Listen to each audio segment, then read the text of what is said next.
হয়েছে, কারো কোনো বদনাম শোনাবেন প্রশ্ন আমি জানি না।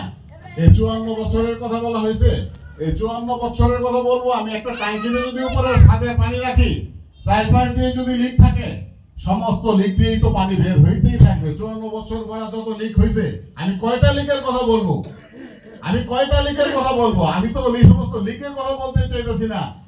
এখনই সময়, এখনই সময়। যার জন্ম তারপরে হয়েছে, তার তো এই 54 বছরের দায় নাই।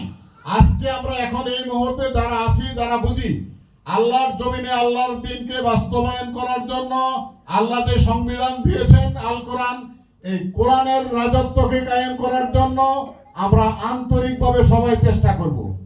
আমরা প্রত্যেকে এই দেশের যারা যারা আছে, আমরা যে যে এরিয়াটুকুর দায়িত্ব নিতে চাই, যে আমরা পরিবারের দায়িত্ব নিয়ে থাকি, সে পরিবারকে বুঝাবো।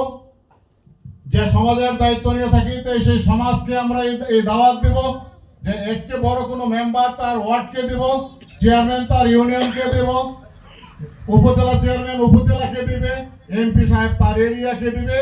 আমরা চাই প্রত্যেকটা মানুষকে এই হকের দাওয়াত থেকে যেন কেউ বঞ্চিত না হয়। আমরা প্রত্যেকের কাছে আমরা এই দাওয়াত পৌঁছাবো। কবুল করা না করা, এটা বাস্তবায়ন হবে না হবে, কবে হবে সেটা আল্লাহ তাআলাই ভালো জানেন। আমরা আন্তরিকভাবে চেষ্টা করে যাচ্ছি, চেষ্টা করে যাব। আমাদের মধ্যে যদি কোনো কমতি থাকে, আল্লাহ যেন আমাদের সেই কমতিটুকু পূরণ করার তৌফিক দান করেন। আমি আপনাদের সবাই